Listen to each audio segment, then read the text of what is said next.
En fait, le type si shaka kumushira kuri social media. Bamubonye mwamubonye. Mwamubonye. Sinkunda shaka kumushira kuri social media because ntari kuri social media. My dears. So, the story imeze gutya. Gynella murabizi ko navuze ko afise inda ntavyo mwari munsi. Hari batavyemeye, hari abavuze ati ndabeshana. It's fine for me. Gynella agenda murabizi ni ibintu bisanzwe. I live my expansive life. Ni ibintu bisanzwe. Ibintu bisanzwe mugabo na bisanzwe kubaho ubuzima buri expansive. Numvuze ibintu bisanzwe kwa Gynella. Rero Gynella murabizi abagore bafise inda barakunda hari ya des examens des vaccins bagira rero simbabara rero Gynella aja kuri abubef nikumenga kano kariko karambabaza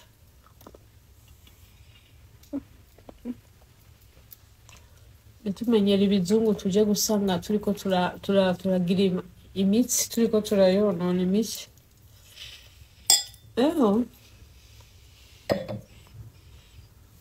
Gynella kuri BF niho agirira ama examen kuri azi yuko bamuzi kuri networks kuri réseaux sociaux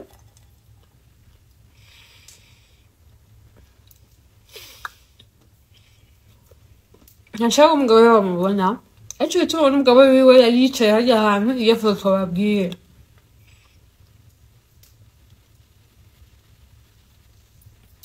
ijya foto twaberetse niho Gynella yari kuri ABBF ni kajya kanzi ka mbeja bero ngeze gusa sorry shakwerekana umutipe wiwe yamutenda kuko ntari kuri réseaux sociaux je tuma jewe ndubaha abantu batari kuri réseaux sociaux kuko ari abantu batazikunda sinshaka kumu expose ariko nashatse kubereka yuko inkuru zose ibintu byose ku bantu bakoresha ama réseaux sociaux tuba postinze byadushikira turabimenya aho bamugiye turabimenya nibyo bamwe murakora yarumva Nelly ampanure Gynella. Nibyo Gynella yavuze ati ngo nitwinjirana muri ABF barakuzi.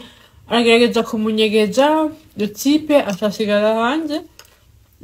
N'umugenzi wa Gynella yamuherekeje. Rero ego kwijawe. Yakintu gihari. Byo shaka kubwira Gynella. Wabadi shaka kumwereka. My dear Gynella, wo ufise inda Gynella yivuze nivyo urayivuze kubera kuri réseaux sociaux barakuzi ifa ko babimenye ikintu gihari Gynella ingenda kurabire kwanza expensive life ikintu gihari Gynella hagarika ku expose inda yawe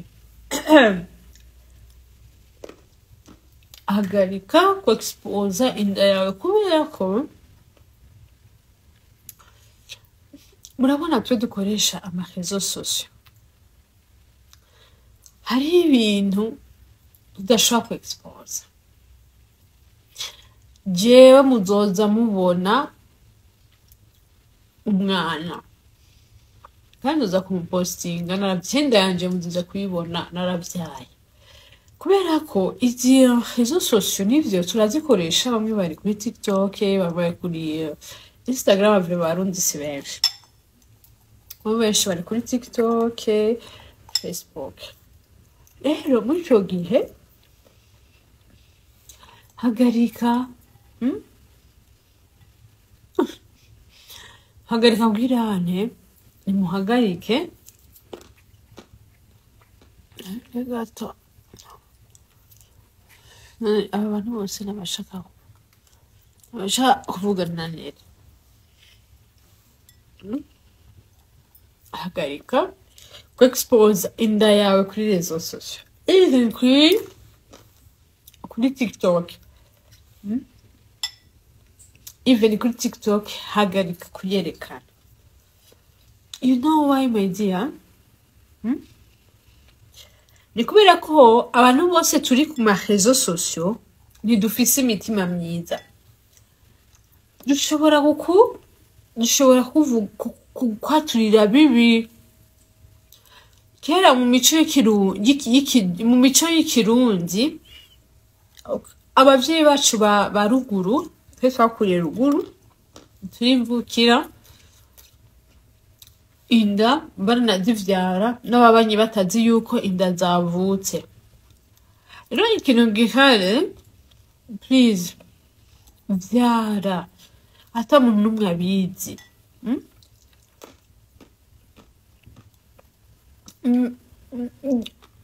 Aho ucanda wakazi ntibikenewe yuko uposta inda yawe, uposta ukurira amavideo ku nda yawe. You know, inda umaze utwaye amezi ndwi,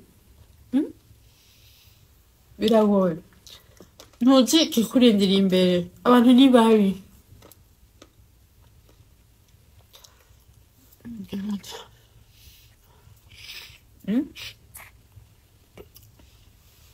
Abantu ni babi, ntabwo turi abana beza. Cyo gituma hagarika. Rero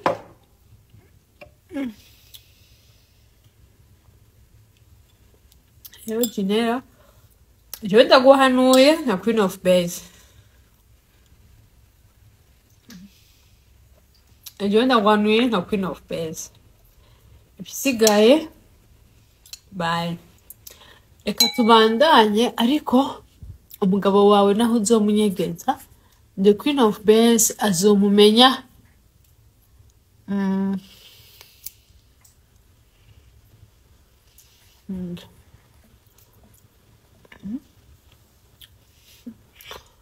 Muribuka fake boss lady arayifise, gireka kutugora. Amazina ave muzosha, ndiko ndahekeye utuntu tumeze nk'ibiyobe.